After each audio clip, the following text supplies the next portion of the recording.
So it's a great pleasure and honor to be here amongst all of you. Such an amazing topic. Being the essence of being human. Intelligence, consciousness, and humanity. So I'll focus on one topic, that is consciousness. So if we want to understand this one word, consciousness, we need to understand our identity. So for that, let's do one small activity. It might be a little trivial, but we'll arrive to a very profound conclusion. Requesting your participation. Everyone, right hand up. Okay. Okay, please, thank you. Please point your head. Everyone? Okay. Your nose, your neck, your body, yourself.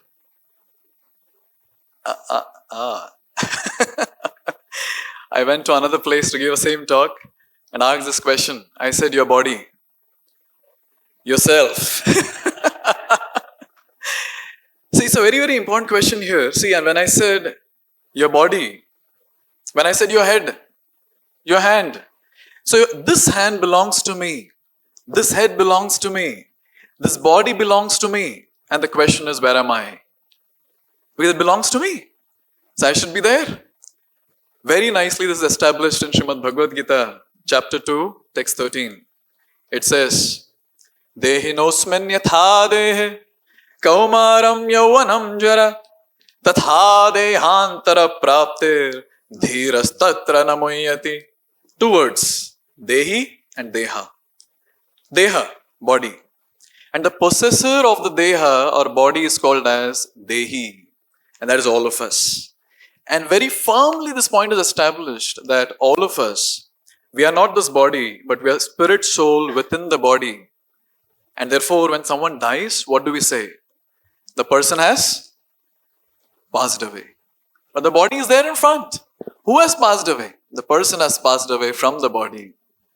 Therefore, the point established is we are spirit soul. So now the question comes, what is consciousness? So when we say spirit soul, the symptom of the spirit soul is consciousness. Therefore, whenever we see a living and a dead, what's the difference between the two? The presence of consciousness. So as soon as a person dies, the spirit soul leaves, there's no consciousness. And all of us sitting here, we are conscious beings. But you know what? This consciousness is also at different levels. The lowest level of consciousness is called as Anamaya. Maya means full. Anna means food. So full of food.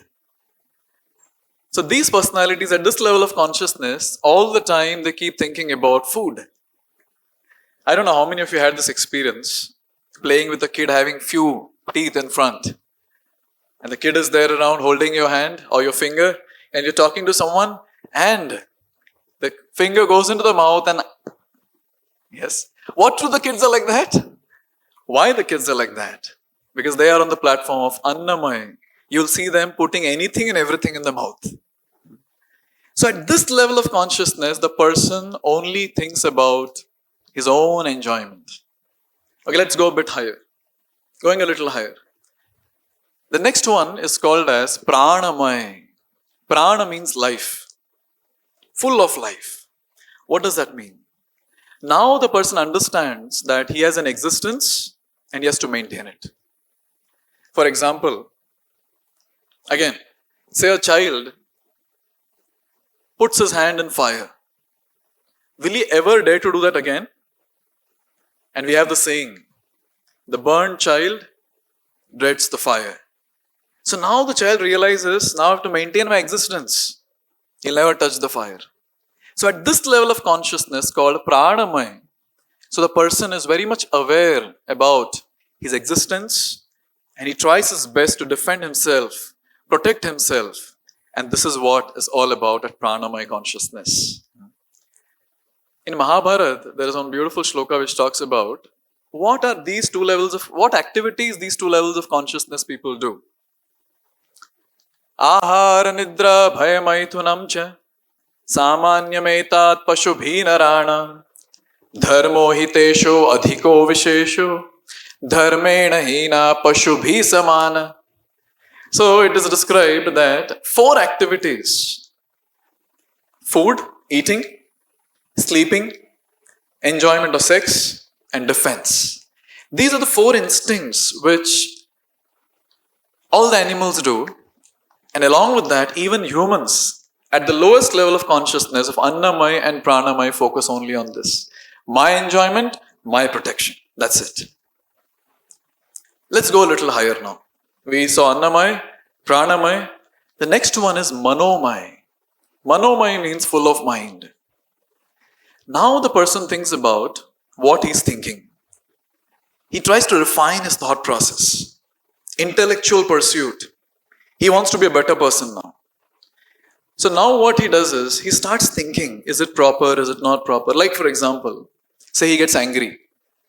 And when he's angry, he's thinking, is it okay to be angry now? How should I react? Should I respond? What am I supposed to do?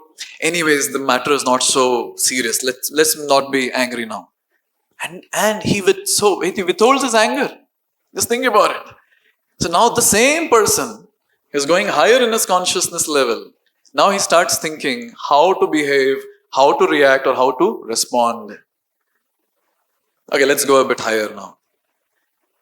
Annamay, Pranamay, Manomay. Now the higher one is called as Vijnanamay, full of knowledge. Now such a person is aware, or trying to be aware, that he is not this body, but spirit soul. He understands this, and he also understands that each and every one, even the non-human species, is a living entity, is a spirit soul. As soon as he understands that, his dealings are different. His dealings are very nice. He tries to serve everyone. Isn't that amazing? Up to his capacity. He tries his best. Up to my capacity, I'll try to help. But then there is some highest level of consciousness that's called as Anandamay, full of happiness. At this level, the person is aware, is conscious of God. He's conscious of his relationship with God. He's conscious of each and every living entity's relationship with God and his relationship with the living entities. And now at this level, he goes to any extent, even at the cost of his own life, to help the other personalities. A very wonderful incident, which I heard. There was one person at this level of consciousness. He was walking with his friend. There was a pond, and in that pond there was one scorpion that was drowning. And I don't know how many of you know, scorpions don't know to swim. So this person went and he got that scorpion up with his hand. And guess what? The scorpion bit the person. He dropped the scorpion down. Again he lifted it. Again it bit. And again he dropped it down. Third time, he was about to take, and his friend is watching, what is this person doing? And again he picked it up. And the scorpion bit him and he dropped it. At that time, fourth time, when he was about to pick, his friend said, come on, leave it, he's biting you, leave it. And guess what the person said? He said, the scorpion's nature is to bite. It is not leaving its nature. My nature is to help. Why should I leave my nature? Isn't that amazing? So this is the level of a person who is there on Anandamay platform. Therefore, this question comes, why should I raise my consciousness level? Because when I raise my consciousness level with higher and higher consciousness, one thing is, I'll be able to relish deeper stability, security, and satisfaction. The person will be very blissful, very blissful. I'm sure after hearing this, you might be asking this question to yourself, how to raise this consciousness? How should I do that? So this is how our consciousness is. Yes. Everyone. And when this question comes, how to raise one's consciousness, can you help with this? Okay, it's open, it's open. The only thing that I'm supposed to do is, purify the consciousness. Go on purifying. Yes. So when I go on purifying the consciousness, you will see, with time, the consciousness becomes pure. Yes. But now the question is, okay, you poured the water and you said its consciousness is pure. What is that pouring of water all about in one's life? That is spiritual practice. Every single day one should have a spiritual dose, or I should be more particular, spiritual practice. At least in my life, when I started my spiritual journey, I came across a very simple, practical and a profound spiritual practice called mantra meditation. So effective, so wonderful, that one can surely experience the change within and the raising of one's own consciousness. Obviously, long way to go, no doubt. But then one can perceive that change in oneself. Okay, instead of I speaking about consciousness or I speaking about mantra meditation, let's do some practicals now. We'll all do meditation? Yes? Few minutes? Okay.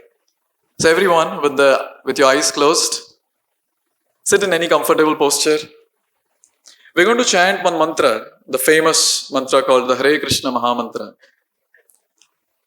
So let's prepare our mind for that first. So please be aware that you're sitting amongst very, very inquisitive people. Please be aware that this opportunity to do mantra meditation, sitting in auditorium, is a very rare opportunity. And please be aware that this mantra meditation has the power to raise our consciousness to higher levels. And what are we supposed to do in this? Chant and hear. Chant and hear. And tell your mind it's only for 3 minutes, that's it. Only for 3 minutes. So let's begin. So please repeat after me the invocation prayer. Jai Shri Krishna Chaitanya Prabhu Nityananda Shri Advaita Gadadhar Shrivas Adi Gaura Bhakta Vrinda. Now for next 3 minutes, all of us together will chant the Hare Krishna Maha Mantra. If you don't know, you can hear and then you can join the team. Everyone with one voice will chant.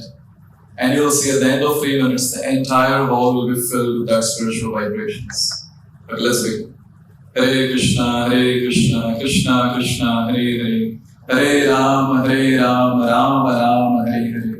Hare Krishna, Krishna Krishna, Hare Hare. Hare Rama, Rama Rama, Hare Hare. Hare Krishna, Krishna Krishna, Hare Hare. Hare Rama, Rama Rama, Hare Hare. Hare Krishna, Krishna Krishna, Hare Hare. Hare Rama, Rama Rama, Hare Hare. Hare Krishna, Krishna Krishna, Hare Hare. Hare Rama, Rama Rama, Hare Hare. Hare Krishna, Krishna Krishna, Hare Hare. Hare Rama, Rama Rama, Hare Hare. Hare Krishna, Krishna Krishna, Hare Hare. Hare Rama, Rama Rama, Hare Hare. Hare Krishna, Krishna Krishna, Hare Hare. Hare Rama, Rama Rama, Hare Hare. Hare Krishna, Krishna Krishna, Hare Hare. Hare Rama, Rama Rama, Hare Hare. Hare Krishna, Krishna Krishna, Hare Hare. Hare Rama, Rama Rama, Hare Hare. Hare Krishna, Krishna Krishna, Hare Hare. Hare Rama, Rama Rama, Hare Hare. Hare Krishna, Krishna Krishna, Hare Hare. Hare Rama, Rama Hare Hare. Hare Krishna, Krishna Krishna, Hare Hare. Keep your eyes closed.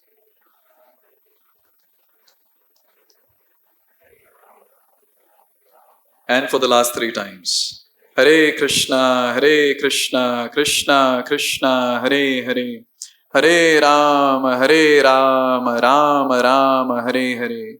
Hare Krishna, Krishna Krishna, Hare Hare, Hare Rama, Rama Rama, Hare Hare, Hare Krishna, Krishna Krishna, Hare Hare, Hare Rama. Just gently stop. Keep your eyes closed. We're going to chant last one time, and you can have your voice loud enough, and we'll end the mantra meditation with that. Everyone together, one last time.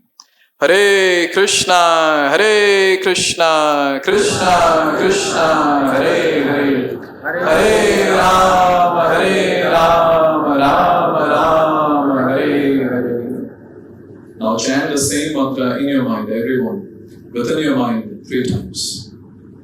Keep your eyes closed.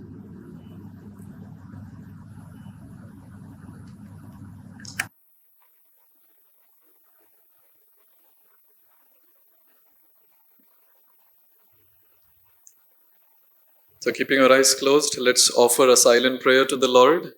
Let's beg and pray to Him that He helps all of us to elevate our consciousness and be a very nice instrument in the society, so that before we leave our body, we should be able to serve at least a few. And at the time of death, we leave our body with a smile on the face. So let's pray for all our near and dear ones. Let's pray for all the living entities all around the creation and end the mantra meditation session.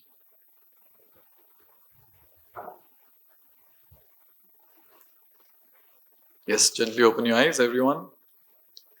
Thank you very much. So all of you did a very wonderful mantra meditation.